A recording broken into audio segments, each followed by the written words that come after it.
Hey, what's up, everybody? Welcome to the God Factory and welcome to the Map Factory. I want to introduce you guys to the Australia's Mediterranean Sea. I made it a few years ago, and I guess it just wasn't working, so I decided to fix it finally. I have the means of doing it now. By the way, it's me, Elises. Welcome, welcome.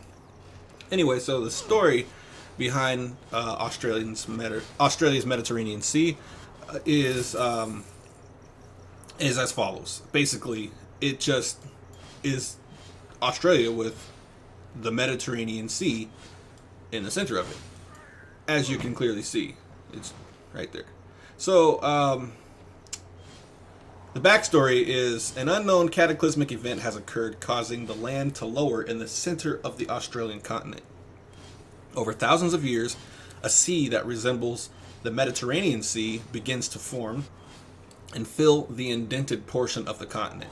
Due to the force of the event, land has been pushed out all the way and crushed together, forming mountain ranges and hill systems that did not previously exist in Australia.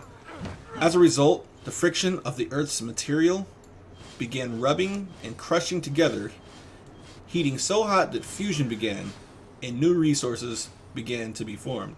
Scientists are baffled, though, as to why Uluru, right here, here's Uluru, why Uluru has remained unaffected. This massive rock is over 2,800 feet tall and reaches over 1.5 miles into the ground. The traditions of the land speak of a force/entity from within the massive wonder that have great powers and go against accepted Western beliefs that is, in fact, not a natural wonder, but a wonder nonetheless. But those are just stories, right? Myths. Yeah, that's the little backstory. You guys can read the backstory on the Steam Workshop. I'll provide a link for the map so that you can subscribe to the map and download it in the description for you guys. You can also find this video on the God Factory and the Map Factory YouTube channel. Sorry. So anyway, as you can see, this is an autoplay construct that's going on right now. There's many islands. There's a few islands right off of the coast of the actual continent that you could take over.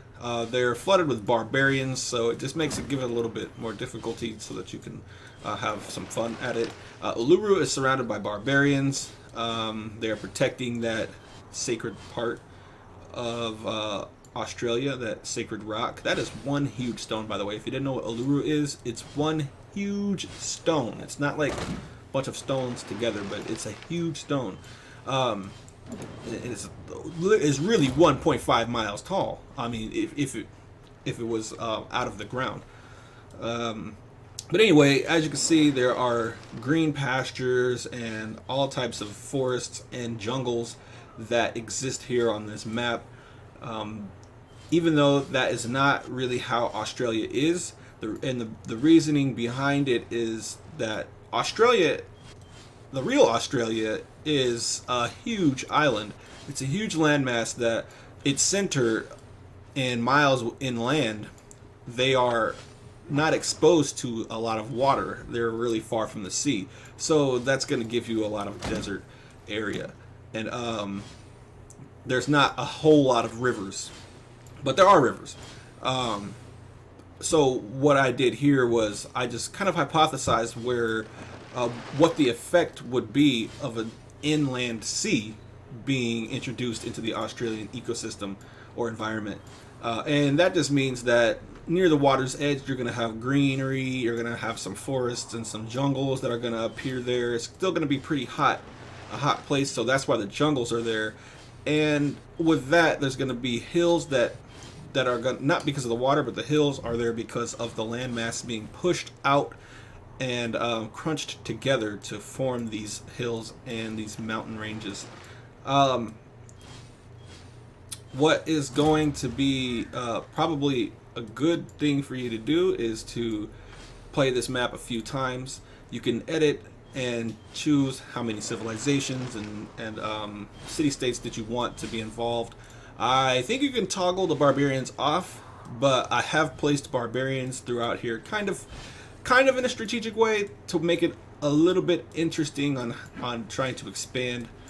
In a lot of these areas where cities didn't really spawn, there's barbarians. There's not a lot though. Over here, it looks like a pretty safe territory to try to expand to. So if you get in the game, try to make that one of your go-to places, because that's probably the second largest open area, and it has the deserts. There's lots of resources.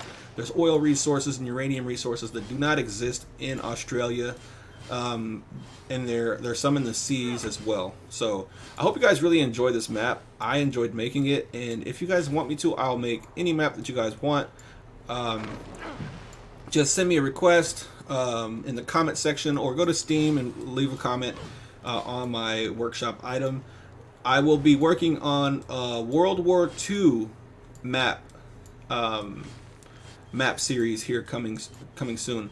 So I think I'm first going to do the Normandy, storm the beach at Normandy.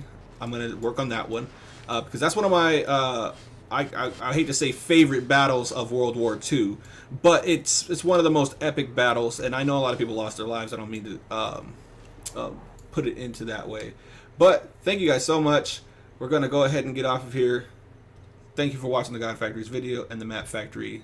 Ulysses is out of here. Thank you so much.